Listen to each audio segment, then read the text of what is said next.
புது வியூவர்ஸ் என்னோட channel dolphin கர்வ்க்கு subscribe பண்ணிடுங்க. மறக்காமல் பக்கத்தில் உள்ள பெல் ஐக்கனையும் கிளிக் பண்ணிவிடுங்க.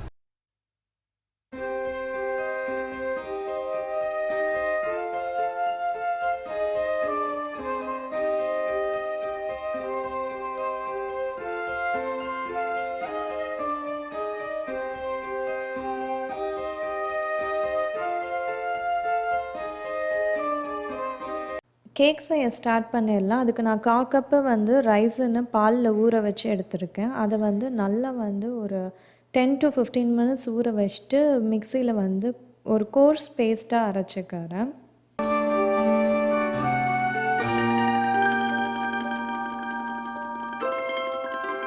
இந்த பேஸ்ட்டோடு நம்ம ஒரு 1/4 கப் ஆயில் சேர்த்துக்கிறோம். எந்த ஒரு ஸ்மெல்லும் இல்லாத ஆயில் சேர்த்துக்கணும். நான் சன்ஃப்ளவர் ஆயில் ஆட் பண்ணுறேன். நான் இப்போ எக்லெஸ் கேக் தான் பண்ண போகிறேன். அதனால் 2 ஸ்பூன் தயிர் ஆட் பண்ணிக்கிறேன். எக்குக்கு பதிலாக தயிர் ரீப்ளேஸ் பண்ணிக்கிறேன். வெட் இன்க்ரீடியன்ட்ஸ்லாம் ஆட் பண்ணியாச்சு. அதை ஸ்பேச்சுலா வச்சு மிக்ஸ் பண்ணிக்கிறேன்.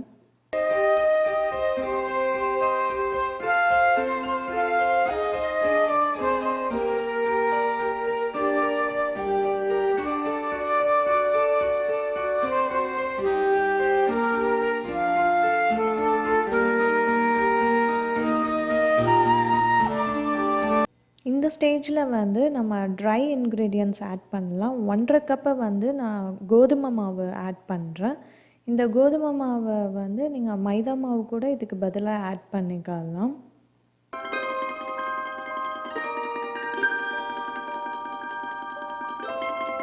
இதோடு நான் ஒரு ஸ்பூன் பேக்கிங் பவுடர் ஆட் பண்ணிக்கிறேன். கொஞ்சம் கொஞ்சமாக பால் லைட்டாக ஆட் பண்ணி கரெக்டான கன்சிஸ்டன்சி வர ஆட் பண்ணிக்க போகிறேன். ரைஸன் நம்ம உடம்புக்கு ரொம்ப நல்லது. ஆன்டி ஆக்சிடென்ட்ஸ் அதில் நிறையா இருக்குது. அப்புறம் அயர்ன் ரிச் அது. ஸோ நம்ம சில பேர் ரா ரைஸன் சாப்பிட்றதுக்கு ஒரு மாதிரி இருக்குன்னா அவங்க இந்த மாதிரி டைப் ஆஃப் ஸ்நாக்கை எடுத்துக்கலாம். ரைஸன் நம்மளோட உடம்புல உள்ள கெட்ட கொழுப்பு எல்லாமே கரைக்கிறதுக்கு அது ஹெல்ப். கொஞ்சமாக இந்த மிக்சரோடு நான் ரைஸன்னா வால்நட் ஆட் பண்ணிக்கிறேன்.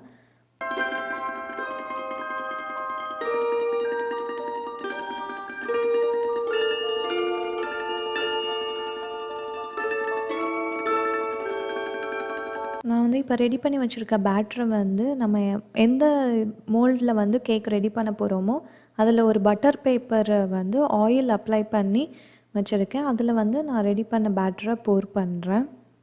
கம்ப்ளீட்டாக கேக் பேட்டர் போர் பண்ணிவிட்டு நான் அதை 2 டேப் அந்த மாதிரி பண்ணுறேன். ஸோ தட் உள்ளே எந்த ஏர் பபிள்ஸ் எதுவுமே இல்லாத மாதிரி இருக்கும். ஸோ நான் டேப் பண்ணிவிட்டு அதுக்கு மேலேவும் கொஞ்சம் நட்ஸை ஸ்ப்ரிங்கிள் பண்ணுறேன்.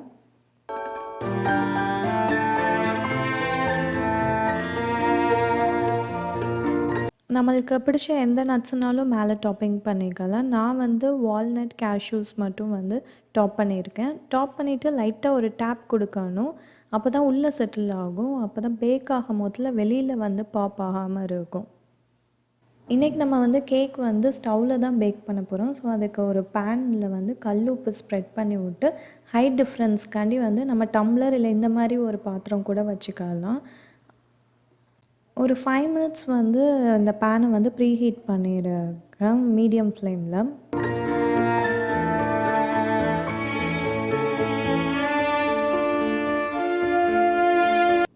இப்போ நம்மளோட கேக் மோல்டு நம்ம ஃபில் பண்ணி வச்சுருக்கிறத உள்ள பேனுக்குள்ளே வச்சிடலாம்.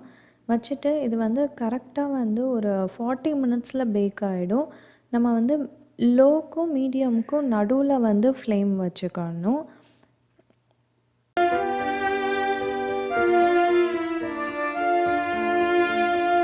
நம்மளோட லிட்டில் இருக்கிற நாஸில் ஏதாவது ஃபாயில் பேப்பர் வச்சு க்ளோஸ் பண்ணிடுங்க. ஸோ தட் டைட்டான ப்ரெஷர் உள்ளே கிடைக்கும். ஸோ நல்லா பேக் ஆகும். இப்போ ஆல்மோஸ்ட் நம்ம கேக் ரெடி ஆகிற ஸ்டேஜில் இருக்குது. நம்ம அதை ஓப்பன் பண்ணி பார்த்துடலாம்.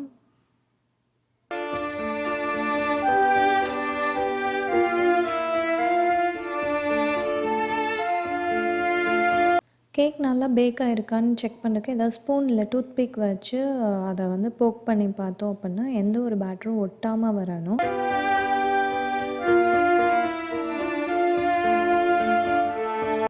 இப்போது நம்ம வந்து கொஞ்சம் கூல் டவுன் ஆனோடனே அதை வந்து டீமோல்ட் பண்ணிடலாம். டீமோல்ட் பண்ணிட்டு நம்மளுக்கு பிடிச்ச ஷேப்பில் வந்து அதை கட் பண்ணி அதில் மேலே வந்து என்ன ஒரு சாக்லேட் சாஸ் அந்த மாதிரி எதுனாலும் வந்து போர் பண்ணி நம்ம டேஸ்ட் பண்ணிக்கலாம்.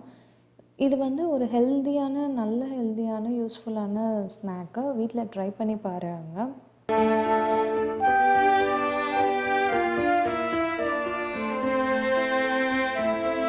அடுத்து ஒரு இன்ட்ரெஸ்டிங்கான வீடியோவில் நம்ம மீட் பண்ணுவோம். Until then it's bye from பௌர்ணா.